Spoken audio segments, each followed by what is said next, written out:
నమస్కారం. సుఖీభవకు స్వాగతం. ఆస్తమా అనేది నిజానికి ఇవాళ మరీ అంత ప్రమాదకరమైన జబ్బేమీ కాదు.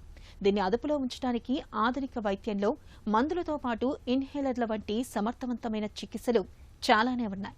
అయినా ప్రపంచవ్యాప్తంగా ప్రతి ఏటా 4.5 లక్షల మంది ఆస్తమా బారిన పడి మరణిస్తున్నారని అంచనా.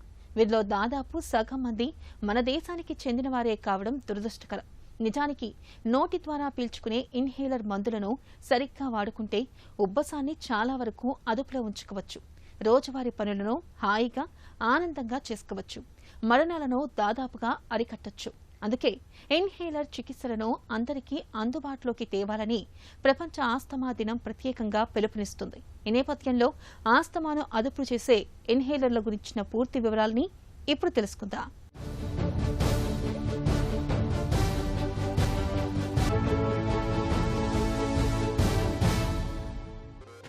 ఆస్తమా శిశువుల దగ్గర నుంచి పండు ముదుసలి వరకు ఎవరికైనా రావచ్చు. ఇదో దీర్ఘకాల జబ్బు, ప్రత్యేకించి ఊపిరితిత్తుల్లోని గాలిగొట్టాల సమస్య. మనం దుమ్ము ధూళిలోకి వెళ్ళినప్పుడు దగ్గు రావటం మామూలే. అయితే ఆస్తమా వచ్చే స్వభావం అటోపీ గల వారికి ఇలాంటి చిన్న విషయాలే పెను సమస్యగా మారతాయి. లోపల అలర్జీ ప్రేరేపితమై గాలిగొట్టాలు అతిగా స్పందిస్తాయి. ఇదే ఉబ్బసానికి మూలం. దీంతో వాపు ప్రక్రియ ఇన్ఫ్లమేషన్ మొదలై గాలిగొట్టాల గోడలు ఉబ్బి లోపలి మార్గం సన్నబడుతుంది. మరోవైపు జిగురు ద్రవం ఉత్పత్తి ఎక్కువై లోపలే చిక్కుకుంటుంది. ఫలితంగా శ్వాస తీసుకోవటం వదలటం కష్టమైపోతుంది. దగ్గు, ఆయాసం, పిల్లికూతల వంటి లక్షణాలు తలెత్తుతాయి. అసలు బేసికలీ ఆస్తమా అనేది ఒక రెస్పిరేటరీ ప్రాబ్లం అనేది మీలో చాలామందికి తెలుసు. అయితే ప్రపంచవ్యాప్తంగా చూసినట్లయితే ఆల్మోస్ట్ 30 నుండి 35 కోట్ల మంది ఈ ఆస్తమా బారిన పడి దానివల్ల ఇబ్బందులు ఎదుర్కొంటున్నారు. అయితే ప్రతి సంవత్సరం మనం ఫస్ట్ ట్యూస్డే ఆఫ్ మే నాడు ఈ వరల్డ్ ఆస్తమా డే అనేది సెలబ్రేట్ చేసుకుంటాం. దీని ఏమవుతుందంటే చాలా అపోహలు ఉంటాయి మీ అందరిలో కూడా. ఈ అపోహలన్నీ తొలగించడమే ఈ యొక్క వరల్డ్ ఆస్తమా డే రోజు మనం చేసే పని. ఈసారి జీనా ఏం చెప్తుంది, వరల్డ్ ఆస్తమా డే నాడు మీరందరూ రిలీవర్ మందుల నుండి యాంటీ ఇన్ఫ్లమేటరీ ఇన్హేలర్స్ తెచ్చుకోవాలి. ఇప్పటికీ ఎంతో కృషి జరిగిన తర్వాత, అంటే ఆల్మోస్ట్ డికేడ్స్ పాటు ఆస్తమాకి ఇన్హేలరే కరెక్టు అనేది మీరందరూ తెలుసుకున్నారు. అయితే ఇప్పుడు మీరు తెలుసుకోవాల్సిన ఇంకొక ముఖ్య విషయం ఏంటంటే దీనిలో రిలీవర్ మందులు ఉంటాయి, యాంటీ ఇన్ఫ్లమేటరీ కంట్రోలర్ మందులు ఉంటాయి. మీరు గుర్తుపెట్టుకోవాల్సింది ఈ రోజున యాంటీ ఇన్ఫ్లమేటరీ ఇన్హేలర్స్ వాడడం చాలా తప్పనిసరి. రిలీవర్ మందులు అనవసరంగా వాడద్దండి. రిలీవర్ మందులు వాడాల్సి వచ్చినా కానీ అందులో కూడా యాంటీ ఇన్ఫ్లమేటరీ రిలీవర్స్ ఉంటాయి, అవి మాత్రమే వాడాలి అనేది గుర్తుపెట్టుకోవాల్సిన అవసరం మీరందరూ తప్పనిసరిగా ఆచరిస్తే మీ ఆస్తమా చాలా పదిలంగా ఉంటుందని గుర్తుపెట్టుకోవాలి. ఆస్తమా అనగానే ఎగ్జాంపుల్, మనం ఒక 100 మంది ఉన్నాం. అందరూ డస్ట్లో వెళ్తుంటారు, పొల్యూషన్లో వెళ్తుంటారు, ట్రాఫిక్లో వెళ్తుంటారు. అందరికీ ఏమి కాదు. అయితే ఒక 5 to 6% ఆఫ్ పాపులేషన్కి ఏమవుతుందంటే ఈ డస్ట్ ఎక్స్పోజర్ అయినా, లేకపోతే చల్లటి వెదర్ ఎక్స్పోజర్ అయినా, లేకపోతే పోలన్స్ ఎక్స్పోజర్ అయినా, ఎటువంటి ట్రిగ్గర్స్ ఎక్స్పోజ్ అయినా కానీ వాళ్ళ యొక్క ఆ గాలి పీల్చుకోగానే గాలి పీల్చే గొట్టాలు ఏదైతే రౌండ్గా ఉంటాయో అవి కుంచుకుపోతాయి, అలాగా అబ్స్ట్రక్ట్ అయిపోతాయి. దానివల్ల గాలి తీసుకోవడం వదలడం అనేది చాలా కష్టమవుతుంది. దీన్ని మనం ఆస్తమా అని అంటాం. అయితే దీనిలో ముఖ్యంగా గుర్తుపెట్టుకోవాల్సింది ఏంటంటే ట్రిగ్గర్స్ ఒక్కొక్కసారి ఆహార పదార్థాల ద్వారా కానీ, లేకపోతే ఎయిర్ ద్వారా కానీ, లేకపోతే పర్ఫ్యూమ్స్ కానీ, స్మెల్స్ కానీ, ఇటువంటివి చాలా ఉంటాయి. సో దీన్ని మనం కంట్రోల్ చేసుకోవాలి. అండ్ దెన్ దీనికి కరెక్ట్ ఇన్హేలర్ వాడినట్లయితే మీ యొక్క ఆస్తమా మళ్ళీ ఆ ఇన్హేలర్తో ఆ శ్వాసనాళం వెడల్పు అవుతుంది, మీ యొక్క శ్వాస అనేది ఫ్రీగా అవుతుంది. ఎప్పుడైతే శ్వాసనాళం అలా మూసుకుపోతుందో అప్పుడు మీకు దగ్గు, ఆయాసం, పిల్లి కూతలు అంటే క్యాట్ కాల్స్ అంటారు చూడండి, అటువంటి శబ్దాలు వస్తుంటాయి. ఇటువంటి శబ్దాల్ని వీజింగ్ అని అంటారు. ఈ వీజింగ్ రావడం అనేది మంచి పద్ధతి కాదు. మీరు ఆల్రెడీ పిల్లి కూతలు కానీ ఆయాసం కానీ వస్తున్నట్లయితే మీ ఆస్తమా నిజంగా కొంచెం లేట్ స్టేజ్లో ఉందని గుర్తుపెట్టుకోండి. కరెక్ట్ టైంకి మీరు ఐడెంటిఫై చేసి దగ్గు, ఆయాసాన్ని నెగ్లెక్ట్ చేయొద్దండి. ఉబ్బసం లక్షణాలు కొందరిలో కొద్దిసేపే ఉండొచ్చు, 1-2 లక్షణాలే ఉండొచ్చు.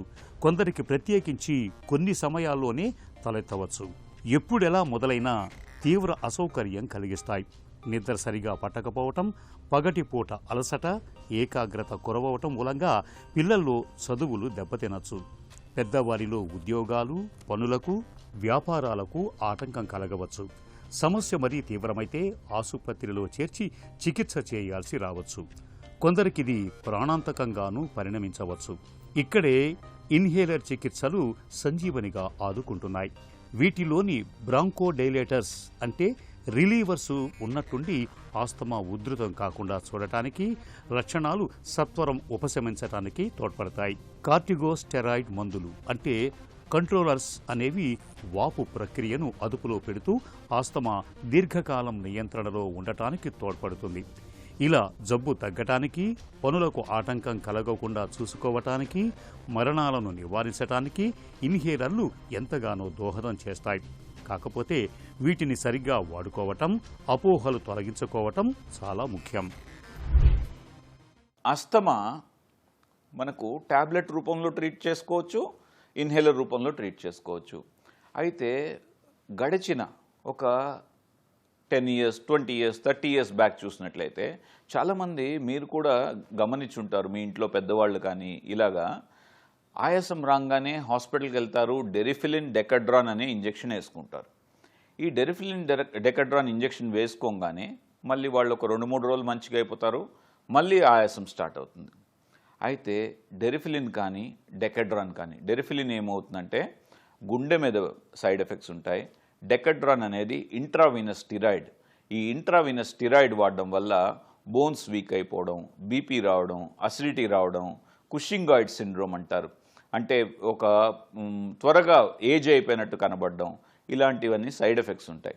ఈ సైడ్ ఎఫెక్ట్స్ అన్నీ మనం తగ్గించుకోవాలనంటే మనం ఇన్హేలర్ రూపంలో, ఎందుకంటే ఇన్హేలర్ వాడినట్లయితే మీరు ఒక్కరోజు వాడే స్టిరాయిడ్ డోస్ ఐవి ఇంట్రావీనస్ వాడినట్లయితే అది ఇన్హేలర్ రూపంలో వాడితే మనం 2-3 సంవత్సరాలు అదే స్టిరాయిడ్ని ఇన్హేలర్లో వాడచ్చు.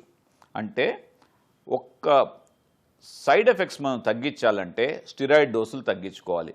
మనం ఇన్హేలర్ రూపంలో తీసుకున్నట్లయితే ఆ మందంతా కూడా వెళ్ళి మనకు లంగ్స్లో చేరుతుంది అండ్ బ్లడ్లో అబ్జార్ప్షన్ చాలా తక్కువ ఉంటుంది.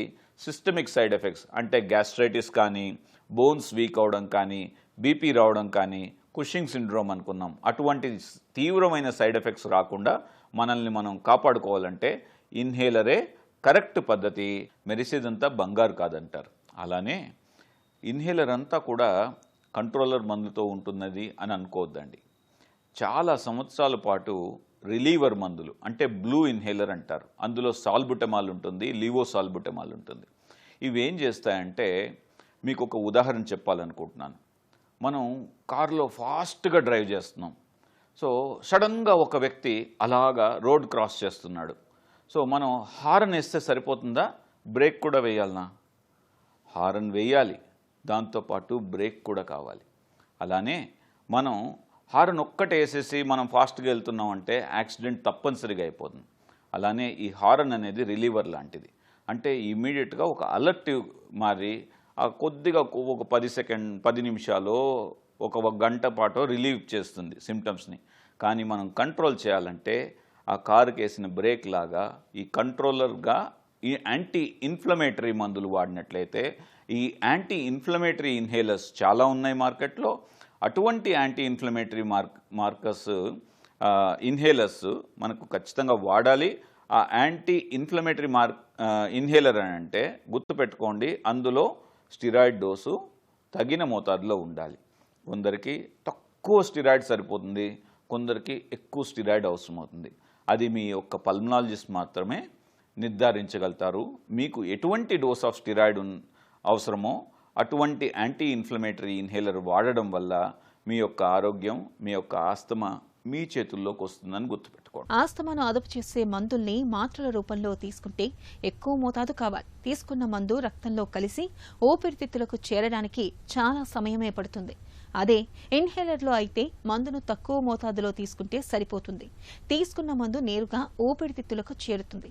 ఇన్హేలర్తో ఉన్న అతిపెద్ద ప్రయోజనం ఇదే అంటారు డాక్టర్లు. ఆస్తమాను అదుపు చేసే ఇన్హేలర్ల గురించిన మరిన్ని వివరాలను ఇప్పుడు తెలుసుకుందాం.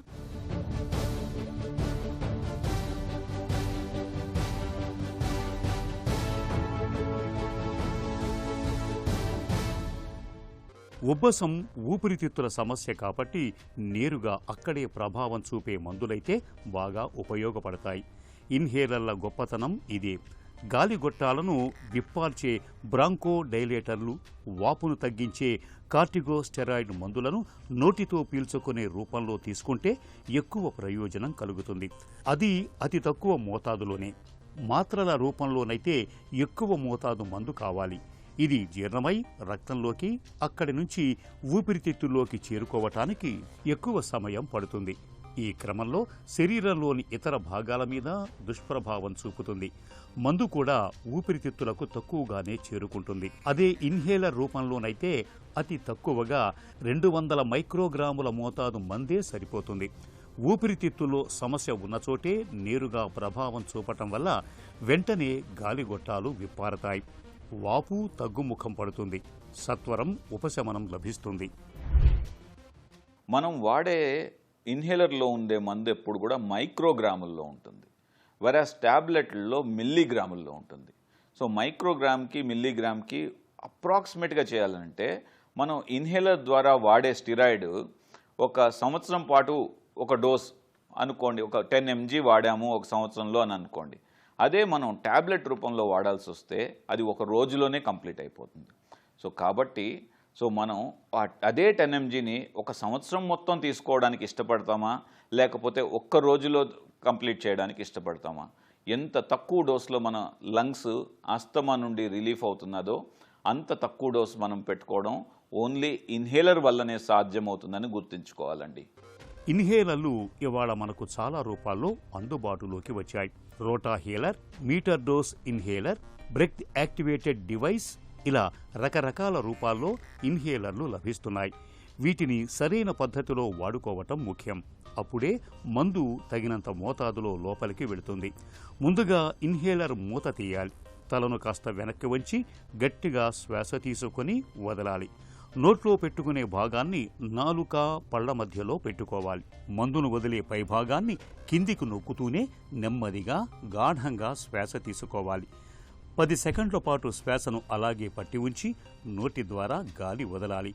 కొందరికి వ్యాయామం చేసినప్పుడు ఆస్తమా రావచ్చు. ఇలాంటి వారు ముందే ఇన్హేలర్ వాడుకొని వ్యాయామం చేయాలి. ఆస్తమా గల గర్భిణీలు కూడా డాక్టర్ సూచించినట్టుగా తప్పనిసరిగా ఇన్హేలర్లు వాడుకోవాలి. ఇన్హేలర్తో మందును పీల్చుకున్న తర్వాత తప్పనిసరిగా నోటిని నీటితో పుక్కిలించి శుభ్రం చేసుకోవాలి. ఇక పీక్ ఫ్లో పరికరం ఇంట్లో ఉంచుకోవాలి. దీని ద్వారా ఎవరికి వారే ఆస్తమా నియంత్రణలో ఉందో లేదో పరీక్షించుకోవచ్చు. మీరందరూ గుర్తుపెట్టుకోవాల్సింది ఏంటంటే ఇన్హేలర్లో 2 రకాలు గుర్తుపెట్టుకోవాలి. ఒకటి డిపిఐ అంటారు, డ్రై పౌడర్ ఇన్హేలర్ అంటారు. రెండవది ఎండిఐ అంటారు, మీటర్ డోస్ ఇన్హేలర్ అంటారు. ఇది బ్రాడ్గా అర్థం చేసుకోవడానికి. డిపిఐ అంటే ఆ పౌడర్ ఉంటుంది, దాన్ని క్యాప్సూల్ రూపంలో కానీ లేకపోతే మిషన్లో అక్యుహేలర్ కానీ లేకపోతే ఎలిప్టా అని కానీ ఉంటుంది. దీన్ని ఇలా నోట్లో పెట్టుకొని అలా పీల్చుకోవాలి, దాన్ని డిపిఐ అంటారు. వెరాస్ మీటర్ డోస్ ఇన్హేలర్ అంటే జనరల్గా ఏం చేస్తామంటే మీటర్ డోస్ ఇన్హేలర్తో పాటు స్పేసర్ అనే ఒక ఎక్విప్మెంట్ రాస్తాం. ఆ స్పేసర్లోకి ఇలా ఒక పఫ్ కొట్టిన తర్వాత మనం నోట్లో పెట్టుకొని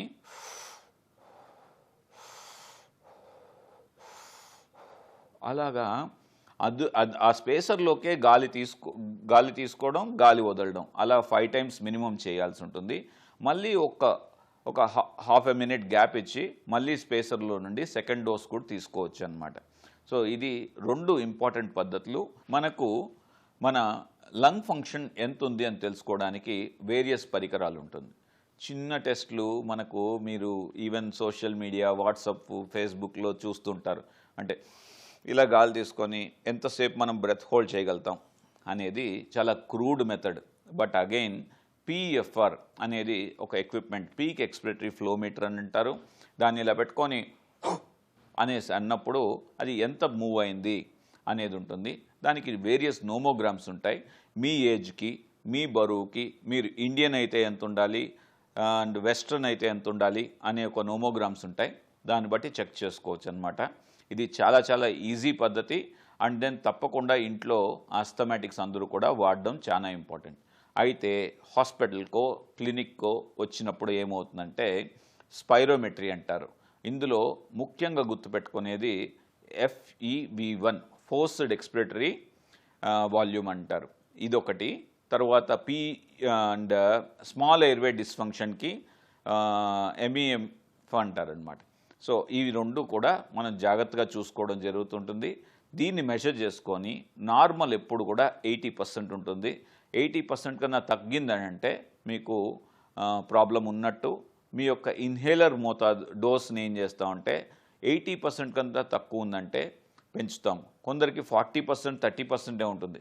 వాళ్ళకు కూడా మ్యాక్సిమం మందులు పెట్టి వాళ్ళకి ఎంతవరకు ఇంప్రూవ్ చేయగలుగుతామో, అంటే ఈవెన్ 30-40 ఉన్న వాళ్ళకి 50-55 అయినా కూడా వాళ్ళ యొక్క బ్రెత్లెస్నెస్ అనే సిమ్టము చాలా తగ్గుతుంది అనేది గుర్తుపెట్టుకోవాలి. హాస్పిటల్లో అయితే FEV1 వాడతాం. అండ్ దెన్ ఇంట్లో అయితే పీక్ ఎక్స్పిరేటరీ ఫ్లో మీటర్ అని అంటారు, ఇది వాడడం జరుగుతుంది. ఇన్హేలర్ల వాడకం గురించి మనలో చాలా మందిలో అనవసర భయాలు చాలానే ఉన్నాయి. ఒకసారి ఇన్హేలర్ మందులు మొదలు పెడితే ఆపై అవి వ్యసనంగా మారతాయని, ఇన్హేలర్లు సురక్షితం కాదని, సమస్యల తాకిడి ఎక్కువగా ఉంటుందని, ఇలా అనేక రకాల నమ్మకాలు చాలా మందిలో కనిపిస్తాయి. మరి వీటిలో నిజమెంత? ఇన్హేలర్లపై ప్రచారంలో ఉన్న నమ్మకాలు, వాటిలోని నిజానిజాల గురించి తెలుసుకుందాం.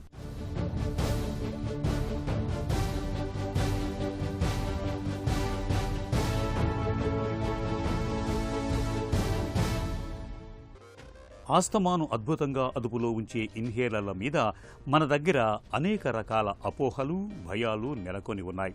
ఇన్హేలర్లను చివరి దశలోనే వాడతారనేది కొందరి అపోహ. అయితే జబ్బు నిర్ధారణ అయినప్పటి నుంచే వీటి వాడకం మొదలు పెట్టాలి. ఇన్హేలర్లు అలవాటవుతాయనేది మరొక అపోహ. వీటిలో మాదక ద్రవ్యాలేవి ఉండవు. శరీరానికి మేలు చేసే మందులే ఉంటాయి.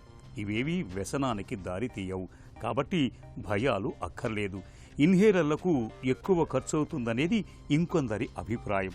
కానీ ఆస్తమా నియంత్రణలో లేకపోవటం వల్ల ఒకసారి ఆసుపత్రిలో చేరి చికిత్స తీసుకోవటానికి అయ్యే ఖర్చుతో 10 సంవత్సరాలకు సరిపడా ఇన్హేలర్ మందులు కొనుక్కోవచ్చు. వీటికయ్యే ఖర్చును ఆరోగ్యం మీద పెట్టుబడిగా భావించాలి. పిల్లల్లో ఆస్తమా పెద్దయ్యాక అదే తగ్గుతుందని, ఇన్హేలర్లు దండగని కొందరు భావిస్తూ ఉంటారు. ఇది పెద్ద అపోహ. కొందరు పిల్లల్లో లక్షణాలు క్రమంగా తగ్గుముఖం పట్టినా నయమైనట్టు కాదు. స్టెరాయిడ్ మందులతో పిల్లల్లో ఎదుగుదల తగ్గుతుందని కొందరు భయపడుతూ ఉంటారు. ఇది కూడా అపోహే. ఇన్హేలర్ రూపంలో 200 మైక్రోగ్రాముల మోతాదులోనే మందు తీసుకుంటారు. ఇది ఊపిరితిత్తుల్లోకి వెళ్ళి అక్కడే పనిచేస్తుంది. అక్కడి నుంచే శ్వాస ద్వారా బయటకు వస్తుంది. రక్తంలో కలవదు. కాబట్టి సురక్షితం. ఎలాంటి అనర్థాలు ఉండవని చెబుతారు డాక్టర్లు. జాగ్రత్తగా చూసినట్లయితే ఒక ఇన్హేలర్ మనకు మార్కెట్లో అవైలబిలిటీ అవుతున్నదంటే అది వేల మంది, లక్షల మంది పేషెంట్స్ మీద ట్రయల్స్ జరిగి, రీసెర్చ్ జరిగి, అది మనకు ఆ మందు కరెక్ట్గా పనిచేస్తుంది, దానివల్ల బెనిఫిట్స్ ఉన్నాయి అంటేనే మనకు మార్కెట్లో అవైలబిలిటీ అవుతుంది. సో కాబట్టి గుర్తుపెట్టుకోండి, మళ్ళీ మళ్ళీ చెప్తున్నాను అన్న కానీ, సో ఇన్హేలర్ అనేది కరెక్ట్ మందు మనం ఆస్తమాకి. అయితే జనరల్గా పీపుల్ ఏం ఎక్స్పెక్ట్ చేస్తారంటే, పీపుల్ చేసే మెయిన్ ప్రాబ్లం ఆస్తమాని నెగ్లెక్ట్ చేయడం. అంటే సో ఇన్హేలర్ వాడంగానే ఒక వారం రోజులకి చాలా రిలీఫ్ అయిపోయినట్టు అనిపిస్తుంది. దెన్ ఇన్హేలర్ తీసుకొని అలాగా డస్ట్బిన్లో పడేస్తారు, లేకపోతే ఎక్కడో షెల్ఫ్లో పెట్టేస్తారు. ఇది కరెక్ట్ పద్ధతి కాదు. ఉదాహరణకు చెప్తాను నేను. ఇప్పుడు మనం బీపీ అని మీకు డయాగ్నోస్ అయింది. బీపీ ప్రతిసారి బీపీ మిషన్ చెక్ చేసుకొని బీపీ ఎక్కువ ఉందా లేదా తక్కువ ఉందా అని మందులు వేసుకుంటారా, లేకపోతే ఒక ప్రణాళిక ప్రకారం మీ డాక్టర్ చెప్పినట్టుగా మార్నింగ్ ఈ డోసు, ఈవినింగ్ ఈ డోస్ అని వాడతారా? సో బీపీ మందులు ఎలా అయితే రెగ్యులర్గా వాడతారో అదే మరి మీ ఇన్హేలర్ మీ పల్మనాలజిస్ట్ చెప్పినట్టుగా రోజుకు 2 పూటలు అయితే 2 పూటలు, 3 టైమ్స్ అయితే 3 టైమ్స్, లేదు 1 టైం అయితే 1 టైం. ఈ రోజుల్లో చాలా మోడర్న్ డివైస్ ఏమైనా అంటే SITT అంటారు, అంటే చాలా అడ్వాన్స్గా ఆస్తమా ఉన్నప్పుడు సింగిల్ ఇన్హేలర్ ట్రిపుల్ థెరపీ అంటారు. సో ఇటువంటివి కూడా మార్కెట్లో ఉన్నాయి. కాబట్టి మీ డాక్టర్ గారు ఎలా చెప్తే అలా తూచా తప్పకుండా వాడండి. అనవసరంగా భయపడొద్దండి. ఇన్హేలర్ వల్ల సైడ్ ఎఫెక్ట్స్ ఏమన్నా ఉన్నాయి ట్యాబ్లెట్స్తో కంపేర్ చేసుకుంటే సో చాలా చాలా తక్కువ. అంటే ట్యాబ్లెట్ తీసుకుంటే 100 సైడ్ ఎఫెక్ట్లు వస్తాయి. ఎగ్జాంపుల్ చెప్తున్నాను అనుకోండి, ఇన్హేలర్ తీసుకుంటే 1 సైడ్ ఎఫెక్ట్ వస్తుంది. నేను ఒక ఎక్స్పీరియన్స్ పల్మనాలజిస్ట్గా సైడ్ ఎఫెక్ట్ రాదు అని నేను చెప్పట్లేదు, బట్ చాలా చాలా నెగ్లిజిబుల్. అది చేసే బెనిఫిట్ ఎలా ఉంటుందంటే చాలా చాలా ఇంపార్టెంట్. అండ్ దెన్ మీ యొక్క లంగ్ ఫంక్షన్ని అది స్టెబిలైజ్ చేసి ఒక స్టెబిలిటీ ఆఫ్ యువర్ లైఫ్, అస్తమానే కాదు మీ యొక్క ఎంటైర్ లైఫ్ని. ఎందుకంటే అస్తమాతో బాధపడే వాళ్ళు ఏం చేస్తుంటారంటే ఆఫీసులకు పోవడం కష్టమవుతూ ఉంటుంది, చిన్నపిల్లలు అయితే స్కూల్కి పోవడం కష్టమవుతూ ఉంటుంది. మొన్న ఈ మధ్య ఏమైందంటే ఒక చిన్న పాప అరౌండ్ 8 years పాప కన్సల్టేషన్కి వచ్చి చెప్పింది, అంకుల్ ఓకే అందరూ నాతో పాటు మా ఫ్రెండ్స్ అందరూ చక్కగా ఆడుకుంటున్నారు, బట్ నేను ఆడుకోవాలని గ్రౌండ్లోకి వెళ్తే నాకు చాలా ఆయాసం వస్తుంది అంకుల్ అనేసి అంటే నా కళ్ళలో నీళ్ళు వచ్చింది. సో ప్లీజ్, సో మీ పేరెంట్స్గా ఏం చేస్తున్నారంటే ఇన్హేలర్ మందులు మీ పిల్లలకి ఇవ్వడానికి మీరు చాలా సంకోచిస్తున్నారు. ఆ సంకోచం వీడండి. ఇన్హేలర్ అవసరం ఉంటే ఖచ్చితంగా ఇవ్వండి. దానివల్ల మీ పాపకు కానీ మీ బాబుకు కానీ ఆరోగ్యం ఇంప్రూవ్ అవుతుంది తప్ప మేజర్ సైడ్ ఎఫెక్ట్ ఏది ఉండదనేది గుర్తుపెట్టుకోవాలి. ఆస్తమాను అదుపులో ఉంచుకోవటానికి ఇన్హేలర్ను వాడటం అనేది ఓ చక్కటి పరిష్కారం. అయితే మనలో చాలామంది కంట్రోలర్స్, రిలీవర్స్లలో రిలీవర్స్ ఒక్కటే వాడుతూ ఉంటారు. దీంతో అప్పటికప్పుడు ఉపశమనం లభించవచ్చు, కానీ దీర్ఘకాలంలో ఆస్తమా నియంత్రణలో ఉండటానికి తోడ్పడవు. ఎందుకంటే ఆస్తమా జబ్బులో వాపు ప్రక్రియ నిరంతరం కొనసాగుతూ వస్తూ ఉంటుంది. దీన్ని అదుపులో ఉంచటానికి కంట్రోలర్ తప్పనిసరి. కాబట్టి విధిగా 2 మందులను వాడుకోవాలి. ఆధునిక ఇన్హేలర్లలో ఇప్పుడు ఈ 2 మందులు కలిసి వస్తున్నాయి. కొన్నింటిలో యాంటీ కోలినెర్జిక్ అనే ఇంకో మందును కలుపుతున్నారు. ఆస్తమా బాధితుల్లో కొందరికి ఇది కూడా అవసరమవుతుంది. ఏది ఏమైనా డాక్టర్ సలహాలు సూచనల మేరకు ఇన్హేలర్లను వాడుకుంటూ ఉంటే చాలు, ఆస్తమా చక్కగా అదుపులో ఉంటుంది. ఆస్తమా బాధితులకు ఇన్హేలర్లు అనేవి ఒక చక్కటి పరిష్కారం. ఓవైపు మందులు వాడుతూ మరోవైపు డాక్టర్ల సూచనలు సలహాల మేరకు ఇన్హేలర్లు వాడుకుంటూ ఉంటే చాలు, ఆస్తమా అటాక్ను చక్కగా ఎదుర్కోవచ్చు.